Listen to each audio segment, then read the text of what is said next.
दोस्तों नमस्कार। कन्या राशि वाले मेरे मित्रों, हम जानते हैं कि आप एक ऐसे इंसान हैं जो कभी किसी के लिए बुरा करना तो दूर सोच भी नहीं सकते हैं। जी हाँ दोस्तों, आपने अपने हर एक रिश्ते नाते को बड़ी ही वफादारी और प्रेम के साथ निभाया है। फिर भी आपके जीवन में दुख और तकलीफें क्यों हैं? क्यों आपको आपकी मनचाही चीजें नहीं मिलती हैं? आपकी कोई भी मनोकामना पूरी नहीं होती है, और यदि पूर्ण होती भी है तो सुख उसका आपको प्राप्त नहीं होता है। इसके बजाय आपके ऊपर लांछन ही लग जाते हैं, आपको तकलीफें ही प्राप्त होती हैं। जी हाँ दोस्तों, और कभी कभी आप अकेले में बैठकर सोचते भी हैं कि आखिर ऐसी कौन सी कमी है जो आपके पास सुख का एक पल भी नहीं आता है, जबकि आप मानसिक तौर पर बहुत ही शुद्ध और बहुत ही पवित्र इंसान हैं। क्या आपकी अच्छाई ही आपको परेशान कर रही है? क्या आपके सत्कर्म ही आपको पीड़ाएं पहुंचा रहे हैं? इस तरह की बातें आपके मन में अक्सर चलती रहती हैं, जबकि आप यह भी देखते हैं कि आपके आसपास कुछ लोग ऐसे भी हैं जो बहुत ही बुरे कर्म करते हैं, दूसरों को सताते हैं, पीड़ाएं देते हैं, फिर भी सुखी दिखाई देते हैं। तो ऐसा क्यों होता है? क्या आपके भाग्य में ही कोई कमी है? आपकी ग्रहों की चाल में ही कोई कमी है, या भगवान ने आपके जीवन में केवल कष्ट ही कष्ट लिखे हुए हैं?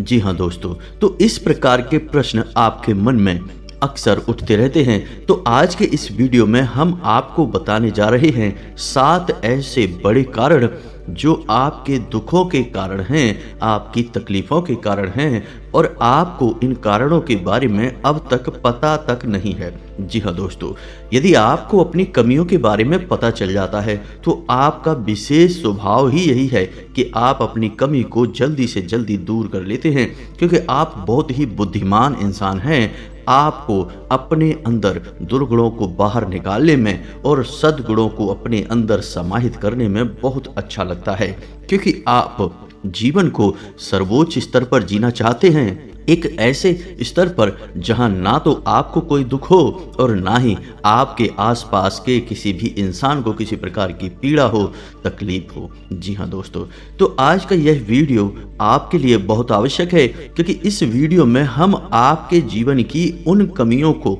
आपको बताने जा रहे हैं जिनके बारे में आपको शायद अब तक किसी ने बताया नहीं है, और यदि बताया भी है तो ठीक तरह से समझाया नहीं है। जी हाँ दोस्तों, क्योंकि आप एक ऐसे इंसान हैं जो हर एक विषय की गहराई को तभी समझ पाते हैं जब आपको कोई अच्छी तरह से उसे विचारशील होते हुए समझाए। जी हाँ दोस्तों, आप हल्की फुल्की बातों को अपने दिमाग में बैठने नहीं देते हैं, यह आपके स्वभाव की एक कमी कह सकते हैं। लेकिन जब कोई इंसान आपको प्रेम पूर्वक हर एक विषय को गहराई से समझाता है तो आप उसे अच्छी तरह से समझ लेते हैं और स्वीकार कर लेते हैं और अपने जीवन में अमल में भी लेकर आते हैं। तो आज के इस विषय को आपको ध्यान से सुनना है, क्योंकि आज आपके जीवन के उन विषयों और बिंदुओं के बारे में हम चर्चा करेंगे जिनके बारे में आपके जीवन में चर्चा होना बहुत आवश्यक है। जी हाँ दोस्तों, इसी के साथ साथ इस समय कौन सी ग्रह स्थिति चल रही है, कौन सा ग्रह है जो आपको लाभ पहुंचाने के लिए तैयार खड़ा है, और कौन सा ग्रह है जो आपको पीड़ाएं दे सकता है, इन सब विषयों पर भी हम चर्चा करेंगे। ग्रह गोचर के आधार पर बताएंगे कि कौन से वो काम है जो आपको भूल कर भी नहीं करना चाहिए। जी हाँ दोस्तों, कौन से काम करने हैं, इससे ज़्यादा जरूरी यह होता है कि हमें कौन से काम नहीं करने हैं, क्योंकि असल पीड़ाएं वहीं छुपी होती हैं, फिर हमारी मेहनत का भी कोई फल हमें प्राप्त नहीं होता है। तो हम आपको यह भी बताएंगे कि आपको कौन से कार्यों से दूर रहना है जिससे भविष्य में आप किसी बड़े नुकसान से बच सकें। जी हाँ दोस्तों, तो चलिए वीडियो को शुरुआत करते हैं। और वीडियो की शुरुआत करने से पहले आपसे एक निवेदन है कि कमेंट में पूरे भक्ति भाव के साथ जय मां भद्रकाली लिखना ना भूलें। माता का सीधा आशीर्वाद और कृपा आपको प्राप्त होगी। साथ ही साथ यदि चैनल पर पहली बार आए हैं तो चैनल को सब्सक्राइब करके बेल आइकन को दबाना बिल्कुल भी ना भूलें। हम आपके लिए ऐसे ही ज्ञानवर्धक, शास्त्रीय और ज्योतिषीय पद्धति पर आधारित वीडियोज रोज लाते रहते हैं और आपका ज्ञान बढ़ाते रहते हैं। तो चलिए दोस्तों, आगे बताते हैं कि आपके दुखों का मूल कारण क्या है, किन चीजों से आपको तकलीफ पहुंचती है। जी हाँ दोस्तों, तो हम आपको बता दें कि आपके दुखों का सबसे बड़ा कारण आपके अपने ही हैं। जी हाँ दोस्तों, अब इसमें आपको हो सकता है थोड़ा सा आश्चर्य हो, लेकिन हम आपको बताएं कि आपकी राशि का गुण ही यही है कि आप अन्य वस्तुओं का आकलन तो बहुत अच्छा करते हैं और भले बुरे का ज्ञान बहुत अच्छी तरह से रखते हैं, लेकिन जब बात आती है अपनों की, अपनी भावनाओं की, तो आप लापरवाह हो जाते हैं, या यूं कहें कि आप अपनी भावनाओं पर नियंत्रण नहीं रख पाते हैं। एक भावनात्मक पर्दा आपकी आंखों पर डल जाता है, फिर आपकी आंखों के सामने चल रहे षड्यंत्र और दुर्भावनाएं भी आपको दिखाई नहीं देती हैं, और फिर आपको मिलते हैं प्रेम में धोखे, विश्वास में घात। जी हाँ दोस्तों, आपकी सबसे बड़ी तकलीफ ही यही है कि आप जिनसे बहुत प्रेम करते हैं, जिन पर बहुत विश्वास करते हैं, सही समय आने पर वे लोग ही आपको तकलीफ पहुंचाते हैं, आपके विश्वास पर चोट पहुंचाते हैं, फिर आप बहुत दुखी हो जाते हैं। आपको कभी कभी जीवन से भी बहुत निराशा होने लगती है। दोस्तों, असल में इस सब में आपकी भी पूरी गलती नहीं है। आपकी राशि में गुरु बहुत ही धीमा है और आपके लिए शुभ फलदायक नहीं है, आपको हमेशा परेशानियों में डालकर रखता है। अब ऐसे में आप अन्य मामलों में तो बहुत विचारशील हो जाते हैं, लेकिन भावनात्मक तौर पर जब आप विचार करते हैं तो आपकी विचारशीलता लगभग शून्य हो जाती है। तो ऐसे में आपको विशेष उपाय यह करना चाहिए कि आपको गुरुवार की पूजा पर विशेष ध्यान देना चाहिए। गुरुवार के दिन केले की जड़ के पास गाय के घी का बना हुआ एक दीपक जलाएं और हल्दी और चंदन से उस जड़ का पूजन करें। साथ ही साथ ओम ग्राम ग्रीम ग्रोम सह गुरुवे नमः, इस गुरु मंत्र का आपको 108 बार जाप भी करना है, यानी एक माला जाप भी करना है। गुरुवार के दिन आपको यह उपाय करना है। आप देखेंगे कि आपकी बौद्धिक क्षमताएं अद्वितीय तौर पर बढ़ने लगी हैं। ना केवल आप अपने आसपास के माहौल को एक अलग तरह से देखने लगे हैं, साथ ही साथ आपका जीवन भी बदलने लगेगा। भले बुरे का ज्ञान खास तौर से भावनात्मक तौर पर रिश्ते नातों के मामले में एक अलग ही स्तर पर होगा आपका। जी हाँ दोस्तों, आपको अपने जीवन से जुड़ी ग्रह दशाओं को समझना बहुत आवश्यक है और उनके उपाय करना भी बेहद आवश्यक है दोस्तों। अब बात करते हैं दूसरा बड़ा कारण जो आपकी तकलीफों का बहुत बड़ा कारण है।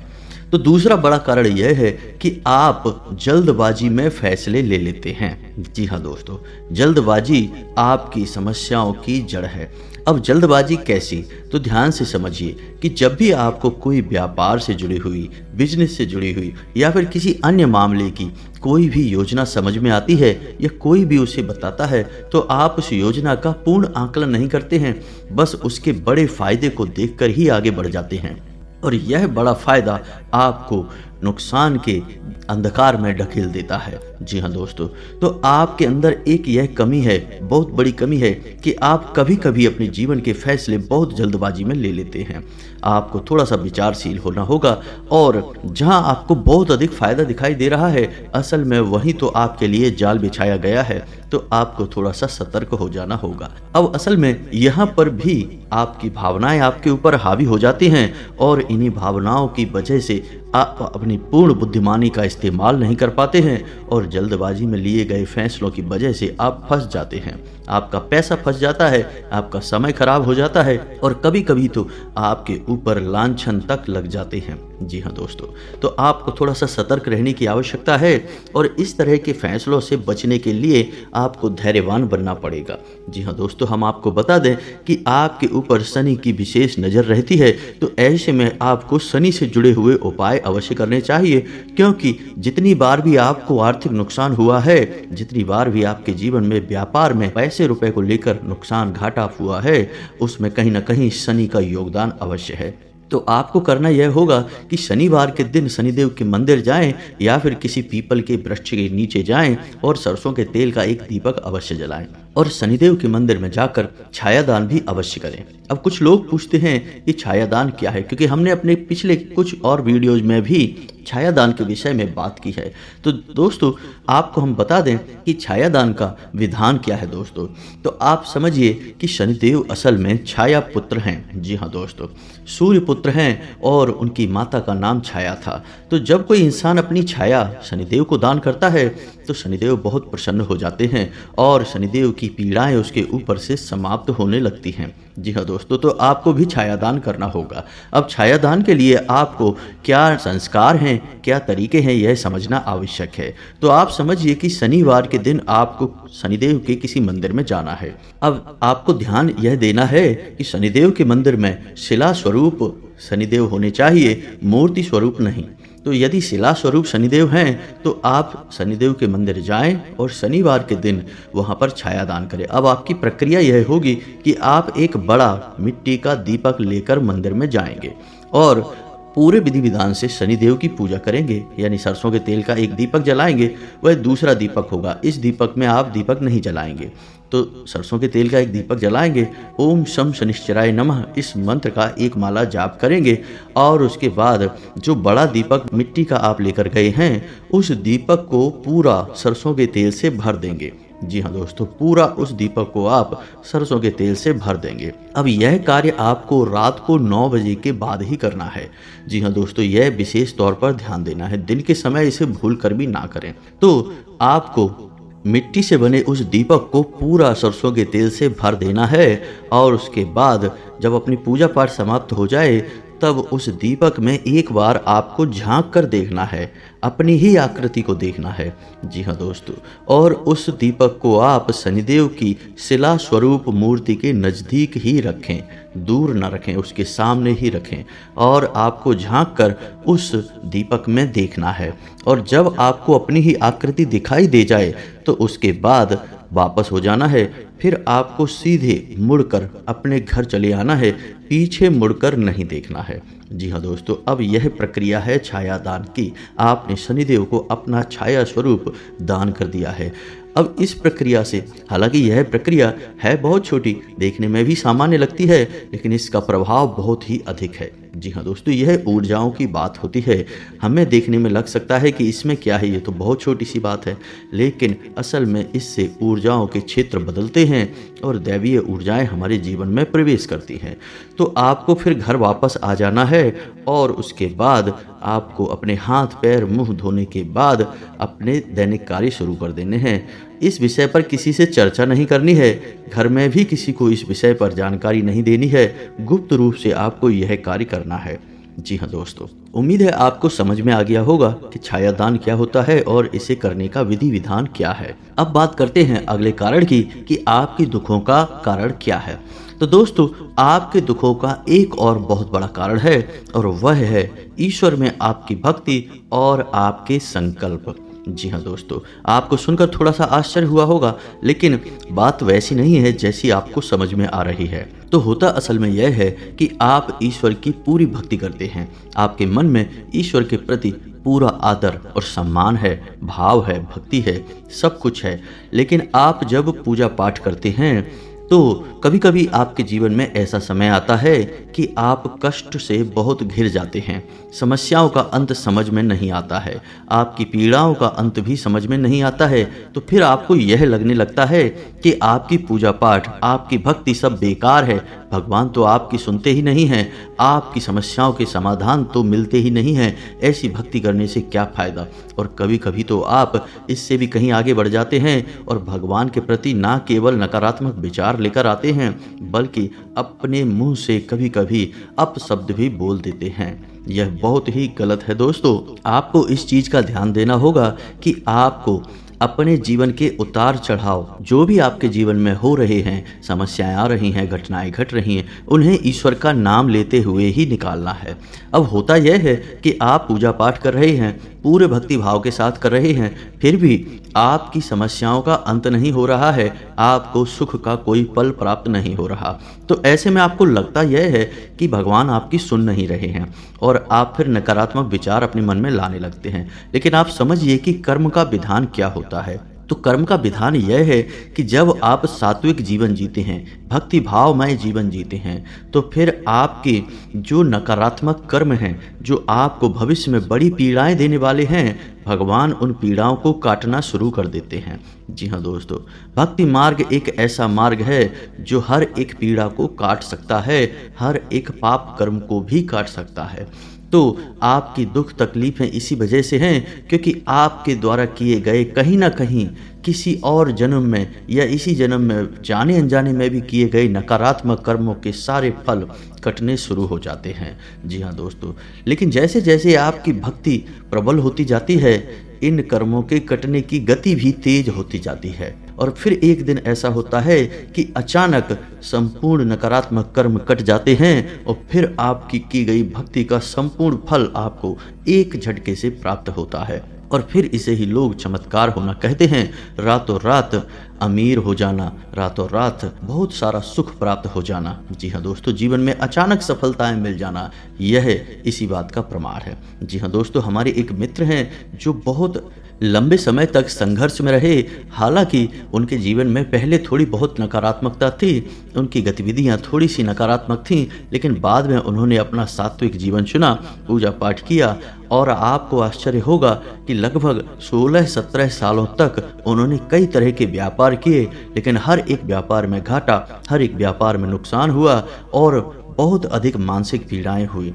लेकिन उन्होंने ईश्वर की भक्ति के मार्ग को चुना और कुछ ही समय बाद उनके जीवन में सफलता का वह दौर आ गया जिसका उन्हें जीवन भर इंतजार था। जी हाँ दोस्तों, जब हमारी उनसे मुलाकात होती है तो वो हमसे कहते हैं कि कभी कभी तो ऐसा लगता था कि भगवान हमारी सुन ही नहीं रहे हैं। हम इतनी मेहनत करते हैं, इतना भक्ति भाव के साथ भगवान की पूजा करते हैं, फिर भी हमारे जीवन में कष्ट क्यों बने रहते हैं।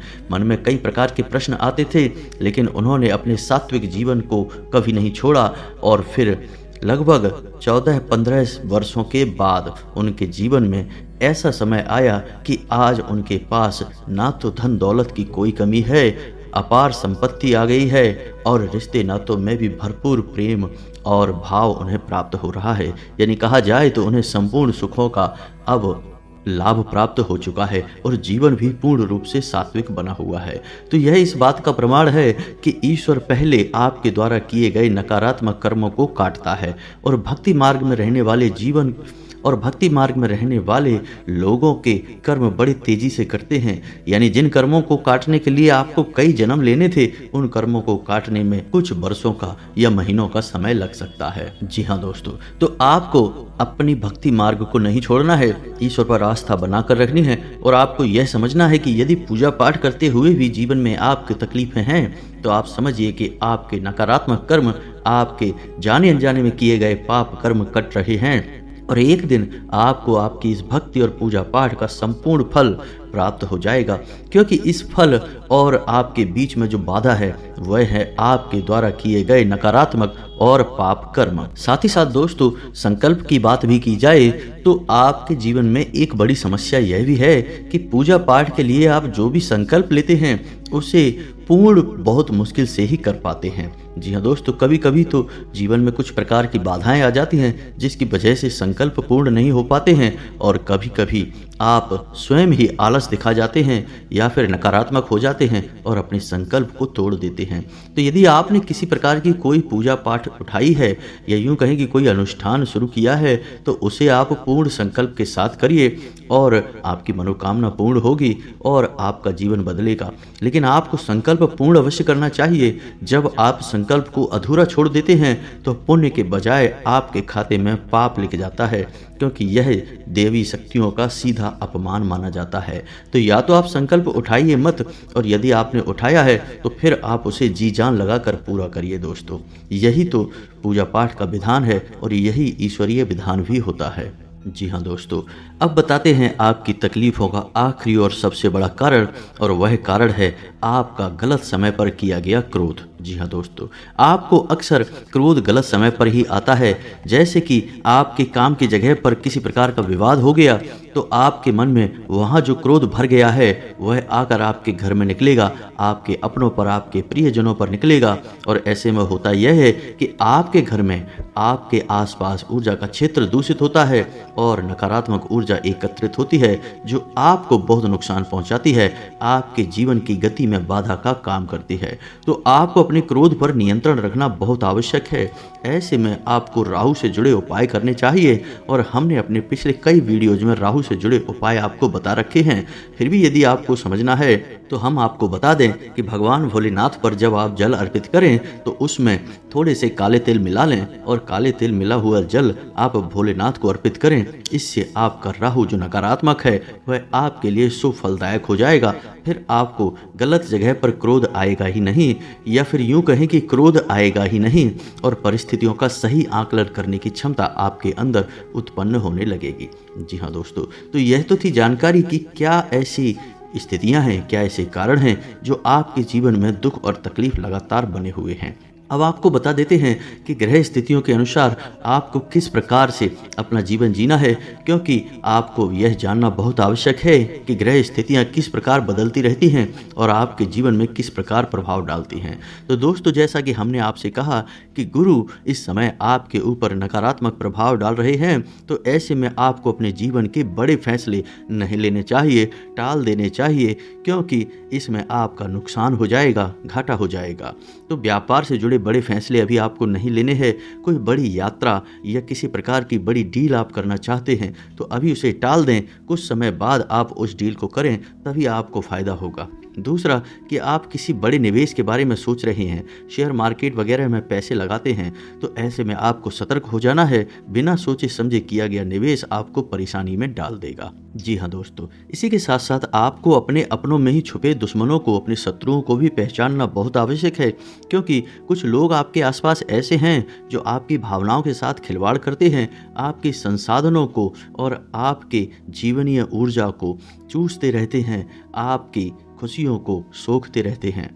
यानी कि मेहनत आप करते हैं लेकिन परिणाम और अच्छे फल उन्हें प्राप्त हो जाते हैं, क्योंकि वे लोग आपके बारे में गलत भावनाएं रखते हैं। तो आपको उन्हें जल्द से जल्द पहचानना बहुत आवश्यक है और उनसे दूरी बना लेना भी जरूरी है। दोस्तों, जब तक आप अपनों में छुपे हुए शत्रुओं को नहीं पहचान पाएंगे तब तक आपके जीवन में तरक्की हो पाना संभव नहीं है, बाधाएं उत्पन्न होती ही रहेंगी। जी हाँ दोस्तों, अपने कार्यस्थल पर यदि आप जॉब करते हैं, नौकरी करते हैं, तो अपने कार्यस्थल पर अपने सहकर्मियों से किसी भी प्रकार के विवाद से बचें दोस्तों, क्योंकि आपके सहकर्मियों में भी आपके लिए जलन की भावना होती है, क्योंकि आपकी कार्यशैली, आपके कार्य करने के तौर तरीके कुछ इस प्रकार के होते हैं जिनसे लोगों को अक्सर जलन होती है, क्योंकि आप अपने उच्च अधिकारियों का हमेशा अपनी ओर ध्यान खींचते हैं और आपकी वाहवाही होती है। इस वजह से आपके सहकर्मी अक्सर आपसे जलते रहते हैं और आपके खिलाफ षड्यंत्र करते रहते हैं। तो ऐसे में आपको अपने सहकर्मियों से थोड़ा सा सतर्क रहने की आवश्यकता रहेगी और किसी भी प्रकार के विवाद से बचना होगा।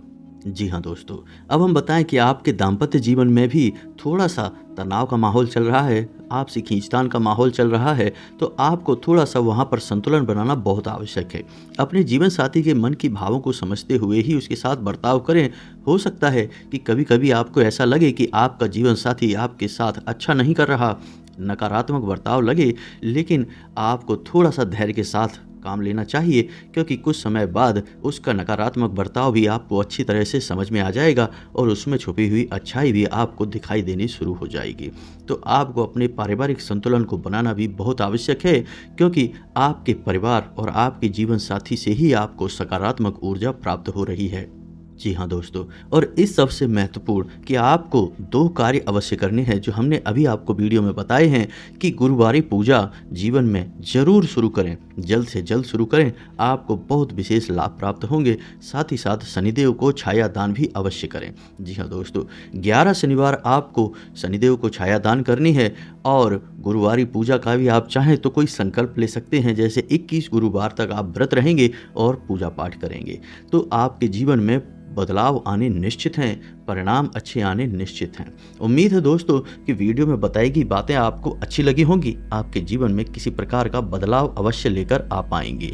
इसी के साथ आज के इस वीडियो को विराम देते हैं। यदि आपके मन में कोई प्रश्न है तो आप कमेंट करके पूछें, हम आपके प्रश्नों के जवाब देने की पूरी कोशिश करेंगे।